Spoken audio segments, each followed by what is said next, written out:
Dear students, हमारे इस video का टॉपिक है कार्य, ऊर्जा और शक्ति चैप्टर से दो टॉपिक, कार्य ऊर्जा प्रमेय किसे कहते हैं और ऊर्जा संरक्षण का सिद्धांत क्या है।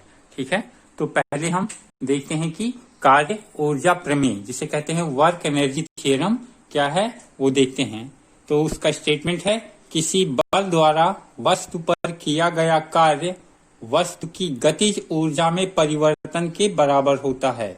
मतलब उसकी काइनेटिक एनर्जी जो फाइनल और इनिशियल है दोनों में जो डिफरेंस होगा वो जो परिवर्तन है, अर्थात कार्य तथा गतिज ऊर्जा एक दूसरे के समतुल्य है, मतलब इक्विवेलेंट है।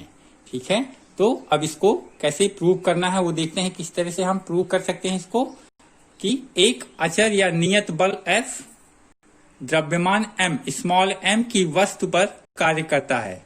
यदि इस बल के कारण बल की दिशा में विस्थापन हो, मतलब आप जिस दिशा में बल लगा रहे हैं बल की ही दिशा में विस्थापन भी होना चाहिए, मतलब उसकी स्थिति में चेंज होना चाहिए, परिवर्तन होना चाहिए। विस्थापन कितना है, s हो, तो किया गया कार्य क्या होगा, हमको मालूम है W बराबर क्या होता है, F डॉट S बराबर Fs डॉट है, तो डॉट प्रोडक्ट में हम क्या लेते हैं, cos थीटा, तो W is equal to Fs cos theta. यदि बल द्वारा वस्तु में त्वरण A, अब बल में क्या होगा, डिस्प्लेसमेंट हो रहा है तो उसमें त्वरण उत्पन्न होगा। अब जब त्वरण उत्पन्न होगा तो स्मॉल a है, तो न्यूटन के गति विषयक नियम से हमको मालूम है F बराबर क्या होता है, ma। अब देखते हैं ये जो F की वैल्यू हमको मिली है F बराबर ma, हम यहाँ Fs cos थीटा में F की वैल्यू पुट कर देते हैं, तो W बराबर क्या हो जाएगा, mas cos 0 डिग्री। 0 डिग्री क्यों होगा, क्योंकि बल जो है आपका विस्थापन की दिशा में है, तो दोनों के बीच में कोण कितना बनेगा, जब बल विस्थापन की दिशा में 0 डिग्री बनेगा तो cos 0 कितना होता है, 1 होता है। तो W बराबर क्या हो जाएगा हमारा, W is equal to MAS। आप देखते हैं हम कि वस्तु की जो प्रारंभिक और अंतिम वेग है स्मॉल u और v हो, तो न्यूटन के नियम से हमको मालूम है डिस्टेंस का फॉर्मूला क्या है, v square is equal to u square plus 2as। तो as की वैल्यू क्या हो जाएगी, जब u स्क्वायर को इधर लाएंगे v square minus u square upon 2। अब w बराबर क्या है हमारा, MAS।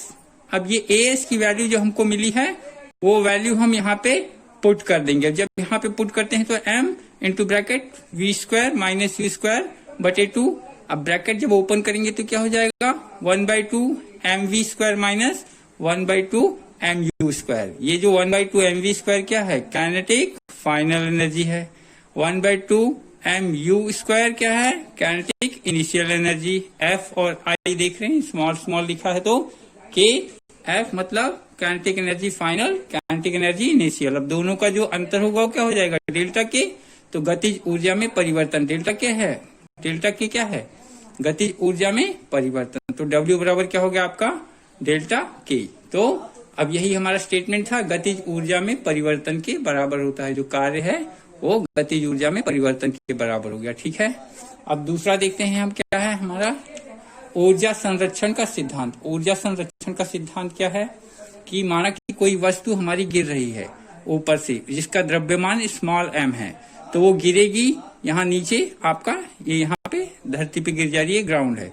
तो हम 3 पॉइंट पे स्टडी करेंगे, पॉइंट A, पॉइंट B और पॉइंट C पे उसका कुल ऊर्जा, मतलब गतिज ऊर्जा और उसकी स्थितिज ऊर्जा का योग क्या होता है वो हम स्टडी करेंगे। उसी से हमको पता चल जाएगा कि ऊर्जा संरक्षण का सिद्धांत क्या है। तो देखते हैं कि पॉइंट A, बिंदु A पर जो वस्तु है यहाँ पे, ये आपकी यहाँ ऊपर, तो यहाँ पे इसका वेग क्या होगा, 0 है। अब जब वो नीचे यहाँ पे जब 0 है तो गतिज ऊर्जा क्या होगी उसकी 0, और स्थितिज ऊर्जा क्या होगी, स्थिति के कारण mg, और यहाँ से कितनी दूरी पर है h, तो mgh। तो स्थितिज ऊर्जा क्या होगी, mgh। तो कुल ऊर्जा कितनी होगी, kinetic energy plus potential energy 0 plus mgh, तो बराबर mgh। तो बिंदु A पर कुल ऊर्जा कितनी है, mgh। अब देखते हैं बिंदु B पर x दूरी तक, मतलब वो बिंदु B यहाँ पे है हमारा, अब उसको हमने छोड़ा है यहाँ से यहाँ तक वो गिरा, बिंदु B तक गिरने में उसको कुछ वेग है, वेग कितना है, v1 हो गया। तो V1 बराबर क्या हो जाएगा फॉर्मूले से, is equal to U square plus 2gx, मतलब इतनी दूरी उसने तय कर ली है। अब पिंड मुक्त रूप से गिर रहा है, जब मुक्त रूप से गिर रहा है तो प्रत्येक बिंदु पर उसका प्रारंभिक वेग क्या होगा, शून्य होगा। तो V1 square is equal to U क्या हो जाएगा 0 प्लस 2gx, तो 0 है, 0 स्क्वायर 0 प्लस 2gx, तो V1 स्क्वायर क्या हो जाएगा 2gx। अब देखते हैं ये वैल्यू जो हमको V1 स्क्वायर की, अब ये V1 स्क्वायर की जो वैल्यू है 2gx, हम गतिज ऊर्जा में यहाँ फॉर्मूले में पुट करते हैं तो 1/2 m V1 square is equal to 1/2 m, V1 की वैल्यू क्या हो जाएगी V1 स्क्वायर की 2gx, तो 2 कट जाएगा, बचा mgx। अब देखते हैं गतिज ऊर्जा बराबर हो गई mgx। अब स्थितिज ऊर्जा देखते हैं, स्थितिज ऊर्जा मतलब इस पॉइंट बी पर कहाँ पे है, यहाँ पे है, तो ये पृथ्वी से कितना दूर है, h माइनस एक्स दूरी पर है, तो h बराबर क्या हो जाएगा h माइनस एक्स। तो स्थितिज ऊर्जा क्या होता है हमारा mgh, h की जगह हो जाएगा h माइनस एक्स, तो टोटल स्थितिज ऊर्जा क्या होगी mg into bracket h minus x. अब कुल ऊर्जा क्या होगी kinetic energy plus potential energy, ये हो गई हमारी kinetic energy mgx, potential energy कितनी हो गई mgh minus x. mgx bracket open करेंगे तो ये हो गया mgh माइनस mgx कैंसिल हो जाएगा, बचा हमारा कितना mgh। अब देखते हैं कि बिंदु C पर, बिंदु A पर कितना है कुल mgh, बिंदु B पर कितना है कुल ऊर्जा mgh। अब देखते हैं बिंदु C पर मतलब हमारी ये वस्तु जो है ग्राउंड पे आ गई, स्थितिज ऊर्जा कितनी हो जाएगी इसकी 0 हो जाएगी। अब इसके बाद में 0 क्यों हो जाएगी, क्योंकि h कितना हो गया यहाँ पे 0 हो गया, तो mgh 0 से मल्टीप्लाई होगा h 0, तो यहाँ पे स्थितिज ऊर्जा क्या हो जाएगी 0। अब h ऊंचाई से गिरने पर वस्तु, यहाँ पे वेग यहाँ से यहाँ तक V1 था, यहाँ से यहाँ तक क्या हो जाएगा V2 हो जाएगा। अब देखते हैं V2 square is equal to क्या हो गया u स्क्वायर प्लस 2gh, तो यहाँ पे u कितना है हमारा 0 है, तो 0 स्क्वायर प्लस 2gh। अब 0 स्क्वायर 0 हो गया प्लस 2gh, तो कितना हो गया 0 प्लस 2gh, तो ये हमारे को V2 स्क्वायर की वैल्यू मिल गई 2gh।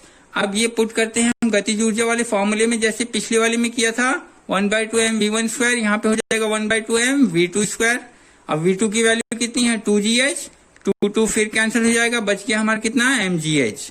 अब देखते हैं कुल ऊर्जा, स्थितिज ऊर्जा 0 है, काइनेटिक एनर्जी mgh है, 0 plus mgh is equal to mgh।